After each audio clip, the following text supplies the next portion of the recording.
മാധ്യമങ്ങൾക്കെതിരെ ചുട്ട മറുപടിയുമായി കേന്ദ്രമന്ത്രി സുരേഷ് ഗോപി വീണ്ടും രംഗത്ത്.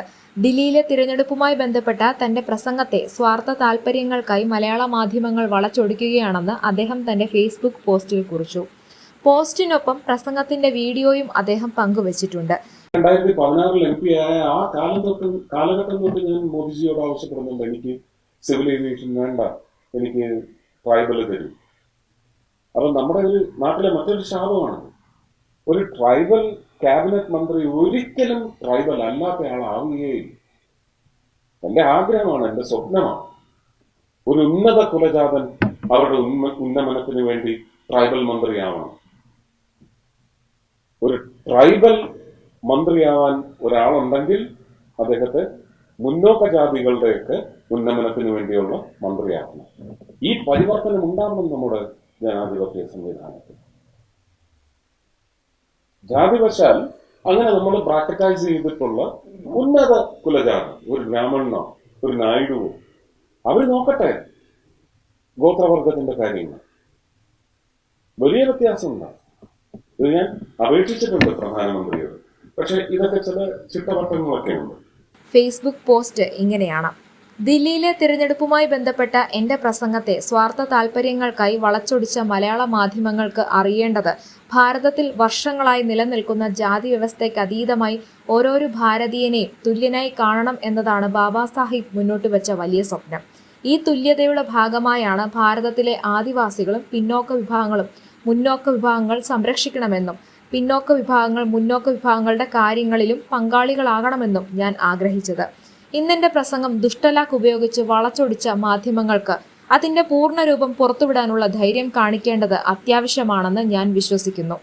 BJPയോടുമുള്ള നിങ്ങളുടെ വൈരാഗ്യവും എന്നോടുമുള്ള വിദ്വേഷവും എനിക്ക് എന്റെ തൃശ്ശൂരിലെയും കേരളത്തിലെയും ജനങ്ങളെ സേവിക്കാനുള്ള പ്രചോദനമാണ് നൽകുന്നത്. ഒന്നോർക്കുക, നിങ്ങൾ ഇന്ന് ആദിവാസി വിരോധി എന്ന് ചിത്രീകരിച്ച സുരേഷ് ഗോപിയാണ് വയനാട്ടിലും ഇടുക്കിയിലെ ഇടമലക്കുടിയിലും ആദിവാസികൾക്കായി ശബ്ദമുയർത്തിയ അതേ സുരേഷ് ഗോപി. ജനങ്ങൾക്ക് എന്നെ അറിയാം. ഇങ്ങനെയാണ് പോസ്റ്റ് അവസാനിക്കുന്നത്. നിരവധി പേരാണ് കേന്ദ്രമന്ത്രിയെ സപ്പോർട്ട് ചെയ്തുകൊണ്ട് കമന്റുകൾ ഇടുന്നത്. അദ്ദേഹത്തിന്റെ പ്രസംഗത്തെ മാധ്യമങ്ങൾ പ്രചരിപ്പിക്കുന്നത് ഇങ്ങനെയാണ്: ഉന്നത കുലജാതർ ആദിവാസി വകുപ്പ് കൈകാര്യം ചെയ്യണം, എന്നാൽ മാത്രമേ അവരുടെ ഉന്നമനം സാധ്യമാവൂ. എന്നാൽ സുരേഷ് ഗോപി ഇങ്ങനെ പറഞ്ഞിട്ടില്ല. അദ്ദേഹം യഥാർത്ഥത്തിൽ പറഞ്ഞതെന്ന് വെച്ചാൽ 2016 വർഷത്തിൽ MP സ്ഥാനം ലഭിച്ച സമയം മുതൽ ഞാൻ മോദിജിയോട് പറയുന്നുണ്ട്, എനിക്ക് സിവിൽ ഏവിയേഷൻ വകുപ്പ് വേണ്ട, പകരം ട്രൈബൽ അഫയേഴ്സ് തരൂ എന്ന്. ഇത് നമ്മുടെ നാടിന്റെ മറ്റൊരു ശാപമാണ്. ട്രൈബൽ അല്ലാത്ത ഒരാൾ ട്രൈബൽ വകുപ്പ് മന്ത്രി ആവുകയില്ല. എൻ്റെ ഒരു ആഗ്രഹമാണിത്. ഒരു ഉന്നത കുലജാതൻ അവരുടെ ഉന്നമനത്തിന് വേണ്ടി ട്രൈബൽ മിനിസ്റ്റർ ആവണം. അതുപോലെ ഒരു ആദിവാസി വിഭാഗത്തിൽപ്പെട്ട ആളെ മുന്നാക്കക്കാരുടെ ഉന്നമനത്തിന് വേണ്ടിയുള്ള മന്ത്രിയാക്കണം. ഈ പരിവർത്തനം നമ്മുടെ ജനാധിപത്യത്തിൽ ഉണ്ടാവണം. അതായത് സുരേഷ് ഗോപി ഒരിക്കലും ട്രൈബൽ മിനിസ്റ്റർ ആയി ഉന്നത കുലജാതനെ വെച്ചാൽ മാത്രമേ ആ വകുപ്പ് നന്നാവുകയുള്ളൂ എന്നല്ല പറഞ്ഞത്. ട്രൈബൽ വകുപ്പ് കൈകാര്യം ചെയ്യാൻ തനിക്ക് ആഗ്രഹമുണ്ടെന്നും എന്നാൽ ആദിവാസി വിഭാഗത്തിൽ നിന്നുമുള്ള വ്യക്തിയല്ലാത്തതുകൊണ്ട് തനിക്ക് അതിന് സാധിക്കുന്നില്ല എന്ന സങ്കടമാണ് സുരേഷ് ഗോപി പങ്കുവച്ചത്. ഉന്നത കുലജാതനെ ട്രൈബൽ മിനിസ്റ്റർ ആക്കണം എന്നു മാത്രമല്ല സുരേഷ് ഗോപി പറഞ്ഞത്, ആദിവാസി കാൻഡിഡേറ്റുകളെ മുന്നാക്കക്കാർക്കുള്ള മന്ത്രിയാക്കണമെന്നും അദ്ദേഹം അഭിപ്രായപ്പെട്ടിട്ടുണ്ട്. സുരേഷ് ഗോപിയുടെ പ്രസംഗത്തിലെ ഉന്നത കുലജാതൻ എന്ന വാക്ക് മാത്രമാണ് മലയാള മാധ്യമങ്ങൾക്ക് എച്ചിലായി കിട്ടിയത്.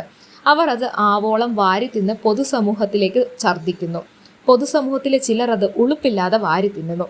എന്തായാലും സുരേഷ് ഗോപി എന്ന മനുഷ്യനെ, വ്യക്തിയെ ആരാണെന്നും എന്താണെന്നും കേരളത്തിലെ ഓരോ ജനങ്ങൾക്കും അറിയാം. സുരേഷ് ഗോപി പറഞ്ഞപ്പോൾ മാടമ്പിത്തരം. ഇതേ കാര്യം വല്ല സഖാക്കൾ പറഞ്ഞാൽ വിപ്ലവവും, കോൺഗ്രസുകാർ പറഞ്ഞാൽ ജനാധിപത്യവുമാവുമായിരുന്നു. വല്ലാത്ത മാധ്യമപ്രവർത്തനം തന്നെ.